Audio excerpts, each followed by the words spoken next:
اللہ تبارک تعالیٰ نے اپنی تمام مخلوقات میں انسان کو اشرف المخلوقات بنایا۔ اس کی فطرت میں نیکی اور بدی، بھلائی اور برائی، تابع داری و سرکشی اور خوبی و خامی دونوں ہی قسم کی صلاحیتیں یکساں طور پر رکھتی ہیں۔ اسی کا ثمرہ اور نتیجہ ہے کہ کسی بھی انسان سے اچھائی اور برائی دونوں ہی وجود میں آ سکتی ہیں۔ اللہ پاک نے قرآن پاک میں ارشاد فرمایا، اے ایمان والو، فرض کیا گیا تم پر روزہ جیسے فرض کیا گیا تھا تم سے اگلوں پر، تاکہ تم پرہیزگار بن جاؤ۔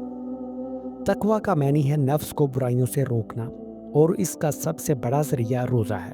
جیسا کہ ایک صحابی رضی اللہ تعالیٰ عنہ نے حضور اکرم صلی اللہ علیہ وآلہ وسلم سے عرض کیا، اے اللہ کے رسول، مجھے کسی ایسے عمل کا حکم دیجئے جس سے حق تعالیٰ مجھے نفع دے۔ آپ صلی اللہ علیہ وآلہ وسلم نے ارشاد فرمایا، روزہ رکھا کرو، اس کے مثل کوئی عمل نہیں۔ اسی لیے رمضان المبارک سال بھر کے اسلامی مہینوں میں سب سے زیادہ عظمتوں، فضیلتوں اور برکتوں والا مہینہ ہے۔ اس ماہ میں اللہ تعالیٰ اہل ایمان کو اپنی رضا، محبت و عطایت، اپنی ضمانت و الفت اور اپنے انوارات سے نوازتے ہیں۔ اس مہینہ میں ہر نیک عمل کا اجر و ثواب کئی گنا بڑھا دیا جاتا ہے۔ اس ماہ میں جب ایمان اور احتساب کی شرط کے ساتھ روزہ رکھا جاتا ہے تو اس کی برکت سے پچھلی زندگی کے تمام صغیرہ گناہ معاف ہو جاتے ہیں، اور جب رات کو قیام یعنی تراویح اسی شرط کے ساتھ کیا جاتا ہے تو اس سے بھی گزشتہ تمام گناہ معاف ہو جاتے ہیں۔ اس ماہ میں ایک نیکی فرض کے برابر اور فرض 70 فرائض کے برابر ہو جاتا ہے۔ اس ماہ کی ایک رات جسے شب قدر کہا جاتا ہے وہ 1000 مہینوں سے افضل قرار دی گئی ہے۔ رمضان کا روزہ فرض اور تراویح کو نفل بنایا ہے۔ یہ صبر کا مہینہ ہے اور صبر کا بدلہ جنت ہے۔ یہ ہمدردی اور خیر خواہی کا مہینہ ہے۔ اس میں مومن کا رزق بڑھا دیا جاتا ہے۔ اس میں روزہ افطار کرانے والے کی مغفرت، گناہوں کی بخشش اور جہنم سے آزادی کے پروانے کے علاوہ روزہ دار کے برابر ثواب دیا جاتا ہے، چاہے وہ افطار ایک کھجور یا ایک گھونٹ پانی سے ہی کیوں نہ کرائے۔ ہاں، اگر روزہ دار کو پیٹ بھر کر کھلایا یا پلایا تو اللہ تعالیٰ اسے حوض کوثر سے ایسا پانی پلائیں گے جس کے بعد وہ جنت میں داخل ہونے تک پیاسا نہ ہوگا۔ اس ماہ کا پہلا عشرہ رحمت، دوسرا مغفرت اور تیسرا جہنم سے آزادی کا ہے۔ جس نے اس ماہ میں اپنے ماتحتوں کے کام میں تخفیف کی تو اللہ تعالیٰ اس کے بدلہ اس کی مغفرت اور اسے جہنم سے آزادی کا پروانہ دیں گے۔ پورا سال جنت کو رمضان المبارک کے لیے آراستہ کیا جاتا ہے۔ عام قانون یہ ہے کہ ایک نیکی کا ثواب 10 سے لے کر 700 تک دیا جاتا ہے، مگر روزہ اس قانون سے مستثنا ہے۔ اللہ پاک کا ارشاد ہے کہ روزہ صرف میرے لیے ہے اور اس کا اجر میں خود دوں گا۔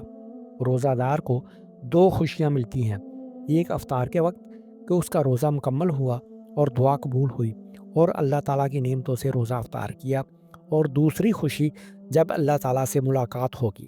روزہ دار کے منہ کی بو جو معدہ کے خالی ہونے کی وجہ سے آتی ہے، اللہ تعالیٰ کے نزدیک مشک سے زیادہ خوشبودار ہے۔ روزہ اور قرآن کریم دونوں بندے کی شفاعت کریں گے اور بندے کے حق میں دونوں کی شفاعت قبول کی جائے گی۔ اب چند وہ باتیں عرض کی جاتی ہیں جن کا حضور اکرم صلی اللہ علیہ وآلہ وسلم خود بھی اہتمام کیا کرتے تھے اور امت کو بھی اس کی تعلیم اور تلقین فرماتے تھے۔ حضور اکرم صلی اللہ علیہ وآلہ وسلم شعبان کی تاریخوں کی جس قدر نگہداشت فرماتے تھے اتنا دوسرے مہینوں کی نہیں فرماتے تھے۔ حضور اکرم صلی اللہ علیہ وآلہ وسلم نے ارشاد فرمایا، رمضان کی خاطر شعبان کے چاند کا اہتمام کیا کرو۔ آپ صلی اللہ علیہ وآلہ وسلم نے سحری کھانے کا حکم فرمایا کہ سحری کھایا کرو کیونکہ سحری کھانے میں برکت ہے، اور فرمایا ہمارے اور اہل کتاب کے روزے کے درمیان سحری کھانے کا فرق ہے، یعنی اہل کتاب کو سو جانے کے بعد کھانا پینا ممنوع تھا اور ہمیں صبح صادق کے طلوع ہونے سے پہلے تک اس کی اجازت ہے۔ آپ صلی اللہ علیہ وآلہ وسلم نے فرمایا، لوگ ہمیشہ خیر پر رہیں گے جب تک کہ غروب آفتاب کے بعد افطاری میں جلدی کرتے رہیں گے۔ رمضان میں ذکر کرنے والا بخشا جاتا ہے اور اس ماہ میں مانگنے والا بے مراد نہیں رہتا۔ روزہ دار کی روزانہ ایک دعا قبول ہوتی ہے۔ رمضان میں روزانہ بہت سے لوگ دوزخ سے آزاد کیے جاتے ہیں۔ حضور اکرم صلی اللہ علیہ وآلہ وسلم رمضان کے اخیر عشرہ میں خود بھی شب بیدار رہتے اور اپنے گھر کے لوگوں کو بھی بیدار رکھتے۔ حضور اکرم صلی اللہ علیہ وآلہ وسلم نے فرمایا، شب قدر کو رمضان کے اخیر اشرا میں تلاش کرو۔ جب لیلۃ القدر آتی ہے تو جبرائیل علیہ السلام فرشتوں کے ساتھ نازل ہوتے ہیں، اور ہر بندہ جو کھڑا یا بیٹھا اللہ تعالیٰ کا ذکر کر رہا ہو، اس میں تلاوت، تسبیح و تحلیل اور نوافل سب شامل ہیں، الغرض کسی طریقے سے ذکر و عبادت میں مشغول ہو، اس کے لیے دعائے رحمت کرتے ہیں۔ اگر کسی نے بغیر عذر اور بیماری کے رمضان کا ایک روزہ چھوڑ دیا، خواہ وہ ساری زندگی روزہ رکھتا رہے، وہ اس کی تلافی نہیں کر سکتا۔ رمضان میں 4 کام کثرت سے کیے جائیں۔ 2 کام جن سے اللہ پاک راضی ہوتے ہیں، لا الہ الا اللہ کی کثرت، اور دوسرا استغفار زیادہ سے زیادہ پڑھا جائے، اور 2 کام جو ہر انسان کی ضرورت ہیں، اللہ تعالیٰ سے جنت کا سوال کیا جائے، اور دوسرا جہنم سے پناہ مانگی جائے۔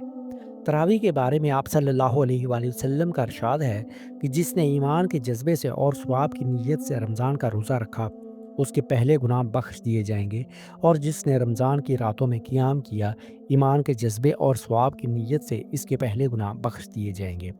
اعتکاف کے بارے میں آپ صلی اللہ علیہ وآلہ وسلم نے فرمایا، جس نے رمضان میں آخری 10 دن کا اعتکاف کیا، اس کو 2 حج اور 2 عمرے کا ثواب ہوگا۔ دوسری حدیث میں ہے کہ جس نے اللہ تعالیٰ کی رضا جوئی کی خاطر 1 دن کا بھی اعتکاف کیا، اللہ تعالیٰ اس کے اور دوزخ کے درمیان ایسی 3 خندقیں بنا دیں گے کہ ہر خندق کا فاصلہ مشرق و مغرب سے زیادہ ہوگا۔ رمضان میں قرآن کریم کا ورد اور جود و سخاوت کی جائے، اس لیے کہ آپ صلی اللہ علیہ وآلہ وسلم جود و سخاوت میں تمام انسانوں سے بڑھ کر تھے، اور رمضان میں آپ کی سخاوت بہت بڑھ جاتی تھی۔ حضرت جبرائیل علیہ السلام رمضان کی ہر رات میں آ کر آپ صلی اللہ علیہ وآلہ وسلم سے قرآن کریم کا ورد کیا کرتے تھے۔ روزہ کی حالت میں بیہودہ باتوں، مثلاً غیبت، بہتان، گالی گلوچ، لعن طعن، غلط بیانی، تمام گناہوں سے پرہیز کیا جائے، ورنہ سوائے بھوکا پیاسا رہنے کے کچھ حاصل نہ ہوگا۔ اگر کوئی دوسرا آ کر ناشائستہ بات کرے تو یہ کہہ دے کہ میں روزہ سے ہوں، کیونکہ روزہ ڈھال ہے جب تک کوئی اس کو پھاڑے نہیں، اور یہ ڈھال جھوٹ اور غیبت سے پھٹ جاتی ہے۔ یہ مہینہ گویا ایمان اور اعمال کو ریچارج کرنے کے لیے آتا ہے۔ رمضان عربی کا لفظ ہے جس کا اردو میں معنی ہی شدت حرارت کے ہیں، یعنی اس ماہ میں اللہ رب العزت روزہ کی برکت اور اپنی رحمت خاصہ کے ذریعہ اہل ایمان کے گناہوں کو جلا دیتے ہیں اور ان کی بخشش فرما دیتے ہیں۔ حضرت ابو ہریرہ رضی اللہ تعالیٰ عنہ حضور اکرم صلی اللہ علیہ وآلہ وسلم کا ارشاد نقل کرتے ہیں کہ رسول اللہ صلی اللہ علیہ وآلہ وسلم کا ارشاد ہے کہ جب رمضان آتا ہے تو آسمان کے دروازے کھول دیے جاتے ہیں، اور ایک روایت میں ہے کہ جنت کے دروازے کھول دیے جاتے ہیں اور دوزخ کے دروازے بند کر دیے جاتے ہیں، اور شیاطین جکڑ دیے جاتے ہیں۔ الغرض رمضان المبارک کی بڑی فضیلت ہے، اسی وجہ سے کہا گیا ہے کہ اگر لوگوں کو رمضان المبارک کی ساری فضیلتوں اور برکتوں کا پتہ چل جائے تو وہ خواہش کریں کہ کاش سارا سال رمضان ہو جائے۔ اللہ تبارک تعالیٰ ہمیں رمضان المبارک کی قدر کرنے کی توفیق عطا فرمائے، ہماری تمام عبادات کو قبول فرمائے، اور آخرت میں حضور اکرم صلی اللہ علیہ وآلہ وسلم کی شفاعت کے طفیل جنت الفردوس نصیب فرمائے۔ آمین۔